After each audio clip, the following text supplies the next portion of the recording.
Latest టెక్నాలజీతో చిన్న injection తో నన్ను పూర్తి ఆరోగ్యవంతురాలను చేశారు. Elite spine and pain management centre, Manikonda, Dilsukh Nagar. ఈ రోజు రామాయంపేట పట్టణంలో రామాయంపేట మున్సిపాలిటీలో గజవాడ నాగరాజు అనే బీఆర్ఎస్ పార్టీ అధ్యక్షుడు ప్లస్ కౌన్సిలర్ పై ఒక కాంగ్రెస్ పార్టీ నాయకుడు దాడి చేయడం హేయమైన చర్య.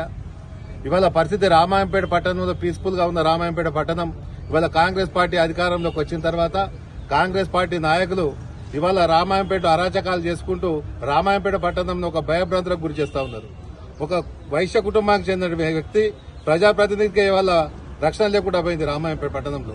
ఇవాళ ఎవడైనా మామూలు కార్యకర్తలు కూడా ఇవాళ రోడ్డు మీద తిరిగే వాళ్ళు కూడా కాంగ్రెస్ కాండవా వేసుకుని మేము ఏది చేసినా నడుస్తుంది, మేము ఏది చేసినా అధికార పార్టీలో ఉంటే మేము అడ్డు అదుపు లేకుండా చేయొచ్చు, ఏది అడ్డుకునేటోడు లేడనే సాంప్రదాయం తెరలేపుతా ఉన్నారు.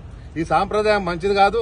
ఇవాళ మేము కాంగ్రెస్ పార్టీ నాయకులు కూడా చెప్తా ఉన్నాం, ఇవాళ బీఆర్ఎస్ పార్టీ ప్రశ్నించే గొంతుకలు ఉన్నది కాబట్టి ఇవాళ మీరు అరాచకాలు సృష్టించి ప్రాణాలను తీయడానికి కూడా వెనకాడడం లేదు. ఇప్పటికైనా మీరు ఈ పద్ధతి మానుకోకపోతే, ఇవాళకైనా మీరు మనసు మార్చుకోకపోతే ఇవాళ కాంగ్రెస్ పార్టీ నాయకులకు కూడా తగిన శస్తి జరుగుతుంది.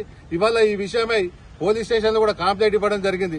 పెద్దల సమక్షంలో రమ్మని చెప్పి ఇలా బీఆర్ఎస్ పార్టీ అధ్యక్షుడు ఒక ప్రజాప్రతినిధి పెద్దల సమక్షంలో మాట్లాడుకుందామని చెప్పి పెట్రోల్ పోసి అతను చంపడానికి ప్రయత్నించడం చాలా శోచనీయం. ఇలా రామాయంపేట పట్టణ ప్రజలు, రామాయంపేట పట్టణంలో విజ్ఞానులు, మేధావులు, వైశ్య సంఘాలు, అన్ని సంఘాల ప్రజలు కూడా ఇవాళ దీన్ని ఖండిస్తా ఉన్నాయి. ఇవాళ మేము పార్టీ పక్షాన, బీఆర్ఎస్ పార్టీ పక్షాన తీవ్రంగా ఖండిస్తున్నాం. ప్రతి ఒక్కరూ రామాయంపేట పట్టణంలో ఉన్న ప్రజలు కూడా దీన్ని వ్యతిరేకించాలి. ఇలాంటి ఇవాళ పోలీస్ స్టేషన్ లో 307 కేసు బుక్ అయింది. దీని మీద ఇక ముందు ఇలాంటి చర్యలు జరగకుండా ఆల్రెడీ ఎస్పీ గారికి కూడా కంప్లైంట్ చేయడం జరుగుతా ఉన్నది. మా బీఆర్ఎస్ పార్టీ నాయకులు కూడా హైకమాండ్ తో, ఐజీ గారితో కూడా మాట్లాడడం జరిగింది. ఇప్పుడు నేను కూడా ఎస్పీ గారి దగ్గరికి పోతా ఉన్నాం. ఇప్పుడే సీఐ గారితో కూడా మాట్లాడినాం. ఆల్రెడీ 307 పెట్టినాం. 307 తప్పకుండా రిమైండ్ చేస్తామని చెప్తా ఉన్నారు. ఇవాళ పోలీసులు కూడా నిష్పక్షపాతంగా దీని కేసును దర్యాప్తు చేసి ఇవాళ అంతకునికి శిక్ష పడకపోతే ఇవాళ ఏదైతే ఈ దాడికి పాల్పడడం వాళ్ళకి శిక్ష పడినట్టయితే రాబోయే రోజులలో రామాయంపేట పట్టణం పీస్ఫుల్ గా ఉంటుందని చెప్పి తెలియజేసుకుంటూ ఇవాళ రామాయంపేట పట్టణ ప్రజలందరూ కూడా దీన్ని ముక్తకంఠంతో ఖండిస్తున్నారని చెప్పి తెలియజేసుకుంటాం.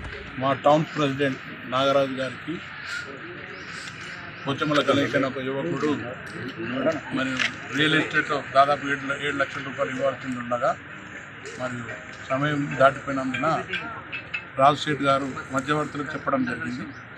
మధ్యవర్తులు నాకు చెప్తామనే ఉద్దేశంతో నిన్నటి రోజు పోచమ్మల గణేష్ అనే వ్యక్తి మరియు ఆఫీస్కి వచ్చి షేడ్ గురించి కబురు చేశాడు. ఒక షేడ్ అందుబాటులో లేడు. వెంటనే రాత్రి 9-10 గంటలకు షేడ్కి ఫోన్ చేసి బెదిరించడం జరిగింది. సరే, మీ కుల పెద్ద మనుషులతో మాట్లాడతా, మీరు బెదిరించడం అది పద్ధతి కాదని ఫోన్ పెట్టడం జరిగింది. దానిలో భాగంగా ఈరోజు ముదిరాజ్ సంఘ పెద్ద మనుషులను వాళ్ళ ఆరాధ దైవమైన పెద్దమ్మ టెంపుల్లో కూర్చుని పెట్టి మాట్లాడుతుంటే అతను రాలేదు. రాకుంటే మళ్ళీ దేవుడు నరసింహుడు అనే వ్యక్తి మరియు చిల్కా గంగాధర్ అనే కౌన్సిలర్స్ ఇద్దరు ఫోన్ చేసి పిలిపియగా ఆయన పెట్రోల్ తీసుకుని వచ్చి సడన్గా మరి ఆయన మీద చంపే ప్రయత్నం చేసి చల్లడం జరిగింది. ఇది చాలా విడ్డూరం. సామాన్య ప్రజలు ఈ రకంగా రేపు రాబోయే రోజుల్లో రామాయంపేట పరిస్థితి గమనించాలి. ఇలాంటి చర్యలు మేము తీవ్రంగా ఖండిస్తున్నాం. మరి ఏ విధంగా ఏం చేసి అతను వెనుక ఎవరున్నారో మరి పోలీసు అధికారులు కూడా వెంటనే మరి చర్యలు తీసుకోవాలి. కోతన ఆయన వ్యక్తిగతంగా చేసిన పైన ఆయన ఎంబడ ఎవరైనా ఉండి ఈ విధంగా చేపిస్తారా? మరి పోలీసులు సమగ్రంగా విచారణ జరిపి మన శిక్షలను కఠినంగా శిక్షించాలని కోరుతున్నాం. డబ్బులు అనేటి అప్పులు ఇవ్వడం చేయడము సమంజసమే. బాకీ అడిగినంత మాత్రాన ఈ రకమైన చర్యలు పాల్గొనడం మేము తీవ్రంగా ఖండిస్తున్నాం. రాబోయే రోజుల్లో ఇటువంటి సమస్యలు ఎదుర్కొంటే మేము కూడా తీవ్రంగా ఎదుర్కొంటామని సందర్భంగా తెలియపరుస్తున్నాం. సిఐ గారు కానీ, ఎస్పీ గారు కానీ ఆయన మీద కఠిన చర్యలు తీసుకోవాలి. ఎంతోమంది యువకులు ఆయనకు మద్దతున్నా మేము శాంతియుతంగా ఉండాలనే ఉద్దేశంతో మరి ఫీస్ను మెయింటైన్ చేస్తున్నాం. తప్పకుండా ఇలాంటి చర్యలు రాబోయే రోజుల్లో జరిగితే పరిస్థితి చాలా తీవ్రంగా ఉంటుందని సందర్భంగా తెలియపరుస్తుంది. మరిన్ని వీడియోస్ కోసం ఛానల్ సబ్స్క్రైబ్ చేయండి. లేటెస్ట్ అప్డేట్స్ కోసం వాట్సాప్ ఛానల్ ఫాలో చేయండి. అండ్ లింక్ డిస్క్రిప్షన్ లో ఉంది.